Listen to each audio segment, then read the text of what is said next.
Karachi east जौहर complex का झगड़ा, जख्मी नौजवान अवैस कलोड़ा का ईस्ट प्रेस क्लब में एहतजाज। अवैस का कहना है वो सुलह करवाने गए मगर यूनियन रहनुमा गुलाम मुस्तफ़ा चांदियो और साथियों ने हमला करके तशद्दुद का निशाना बनाया, असलहा तान दिया। दिफा में पिस्तौल छीनकर हवाई फायरिंग की, लेकिन SHO सच्चल ने शफाफ तहकीकात के बजाय उल्टा झूठा मुकदमा दर्ज कर दिया। अवैस कलोड़ा ने DIG और SSP ईस्ट से मुकदमा खत्म करने और इंसाफ देने की अपील कर दी।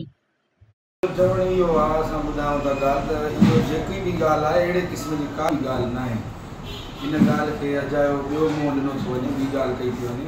असांजो मसलो मुंहिंजो ख़ुदि जो न हो, मां हिकिड़े दोस्त जे चए ते आयो हुउसि त हिकिड़े दोस्त जो पंहिंजो मसलो हो, हुनखे सुलाह कराइणी। असां आयासीं, हुन वीचारो हुयो नंढा हुया वीचारो, सुलाह करायोसीं, असां निकिता अचूं पिया त एतिरे में इहो मुस्तफ़ा चांडियो जेको आहे इन अची करे असांखे उतां फायरिंग कंदो आयो, गोलियूं बाक़ाइदा हलाई। असांखे हिन मामले जी ख़बर ई कोन्हे। असां जो दॿा सां पाण हुन मूंखे चयो त पठाण आहे तूं, मां चयो मां सिंधी आहियां, मां पाण कोम्बरस सां सिंधी आहियां, ॿाहिरि हुअसि माज़त बि कईसीं, पर हुनखे इहा ॻाल्हि सम्झ में न अचे पई। पोइ हुन सां गॾु पंज 6 ॼणा असले बंद हुया, सभिनी खे हथियार हुया, उन मथां फायरिंग बि कया, इन बि कया, हुननि बि कया। ऐं एतिरे तौरु मुंहिंजे मग़ज़ में मूंखे पोयां जेका धक बि आहियूं, बट आहियूं।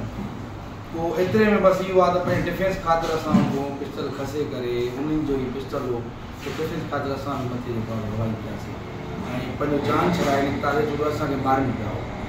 असांजो ॿियो को कमु न हो, न को असां कंहिं सियासी पार्टी जे कंहिं मसइले में कंहिं बि वास्ते बि न आहियूं। असां एतिरे क़दुरु जो महट भाई साहब जे चए ते हलूं था त पंहिंजी सिंधी क़ौम सां गॾु रही ऐं सिंधी क़ौम जी मदद कई वञे।